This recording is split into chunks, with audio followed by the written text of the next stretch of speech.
creates a difficulty for our existing population. And the fact there's a lot of questions that these evacuees ask us that we can't even answer. But that's a major problem right there. Along with the fact that when they came here, there was not enough resources. So what do you suggest we do? Well, I'm thinking that it has to be more communication between the local officials, along with Samaritan and the Salvation Army. We have to work as a partnership. But we're going to have, definitely, we're going to have to do something to address this type of problem, because you know what? This is going to turn into a critical problem if we don't address it, because she's an insulin-dependent person, and she has no more insulin now. And at her age, if she goes 2 days without insulin, she's going to be in problems. It's going to make her into a coma. And if she go, and then on the worst part, if her sugar drops, then she's even in another problem. Exactly. So their blood sugar needs to be monitored, and they need to get insulin.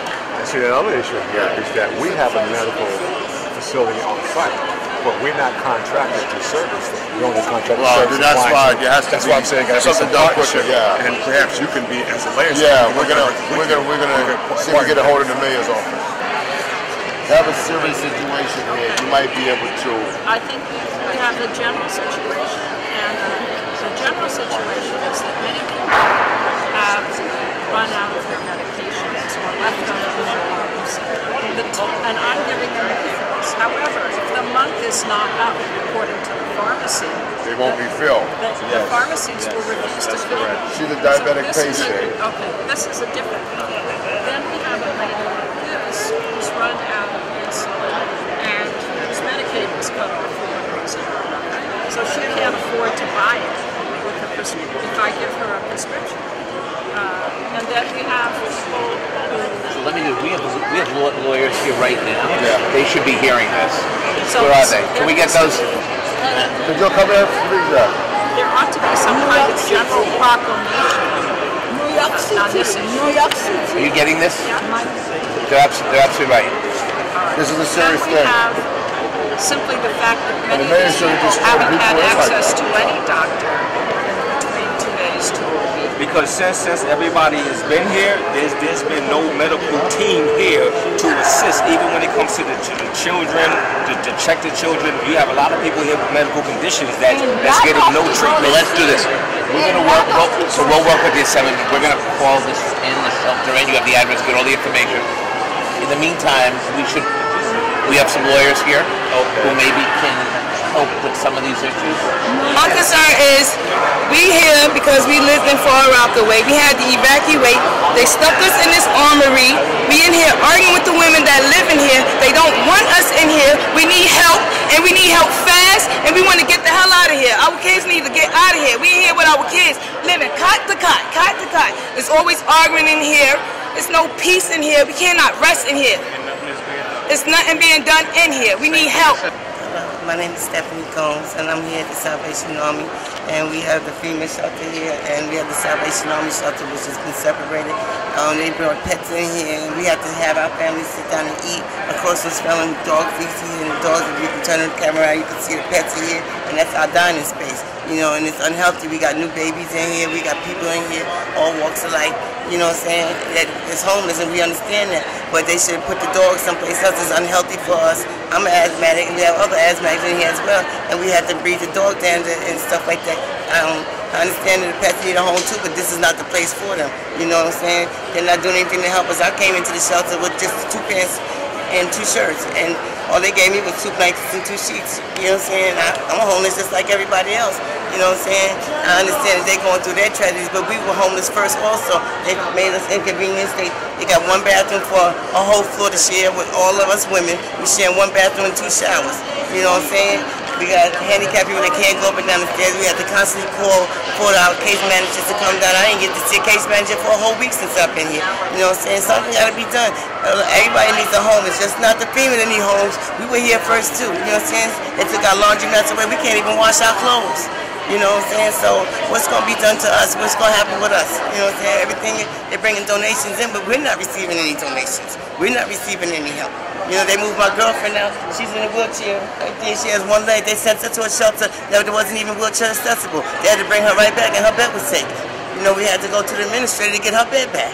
My concern is that I've been here in Franklin's Women's Shelter now going on almost 4 weeks. They know I'm allergic to poultry and I'm allergic to all type of seafood. All I've been seeing is peanut butter and jelly, peanut butter and jelly. No sooner I sit down, they're kicking me off the table, telling me to get up and get out because the other people gotta come eat. The guys are sneaking up on the floors at night sometimes. Security can't catch everybody because there's not enough to go around. They're doing on their own what they feel they could do, but they can't, and they try to abuse. The other day they tried to abuse on the security females here, and that wasn't right. They're here getting help from us, but then they go against our people, and it's not right. It's not fair to everyone. I got open heart surgery, 2 legs on my cast. I'm not gonna come in here to be here because I just want to be here. I was having surgery when I lost my place. I'm not here because I want to be here. And it's not fair to a lot of people in here that really do need help.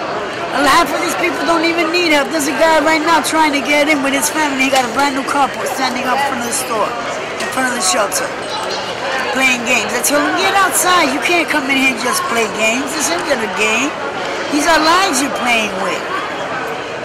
And it's not right. I honestly don't think it's fair the way they're treating security. We needed security in here. The cops took their time coming.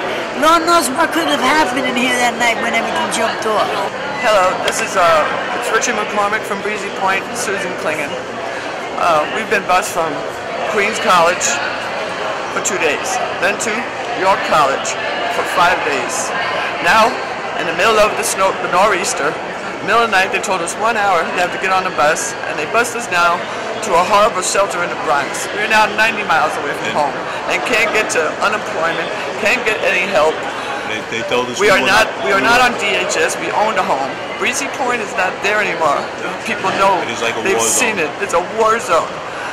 It will be 18 months to 2 years before things are even settled or are going right. They told us here. They told us we survived we 14 hours in the storm in that water that night because we were stupid. We didn't leave when they gave us the warning, and now it's just. Just can't take it anymore. You got diabetes, medications. Nobody's helping you. This place had no cold water for 5 days. They fed cheese sandwiches that were cold.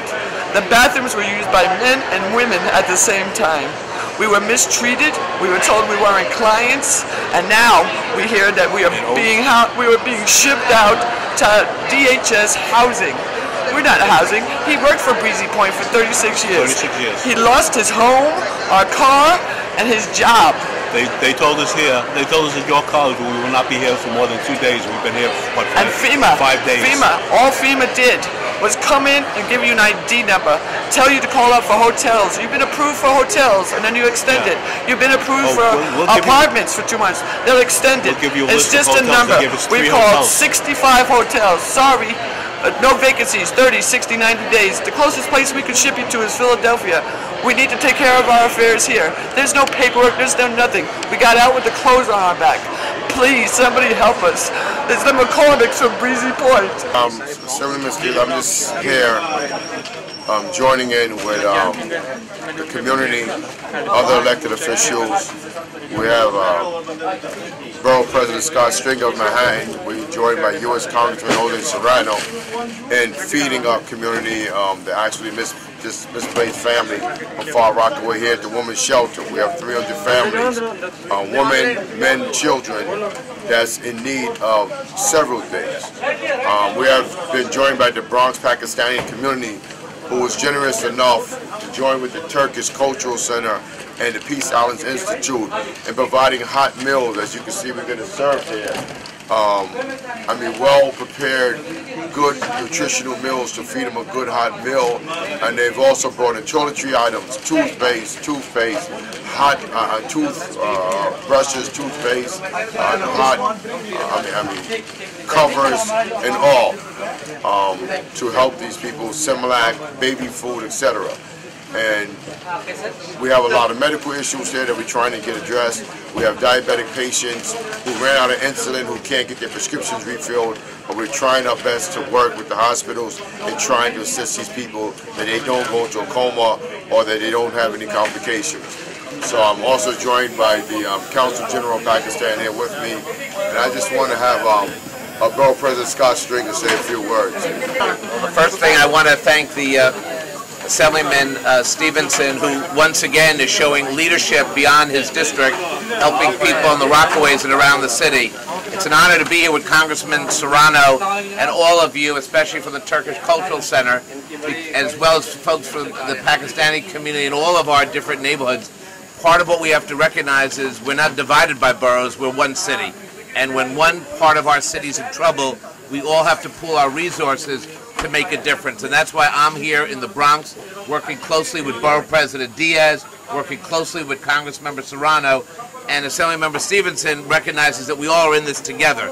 There's thousands of people without homes, people have Medicaid issues, medical issues, and we're all trying to come together to make a difference here. And that's why the city response is throughout our 5 boroughs. So I want to thank you for giving me the opportunity to take back information to City Hall, to listen and to learn, and to say to people that we are not going to leave you in harm's way. We're going to do everything we can to make this right.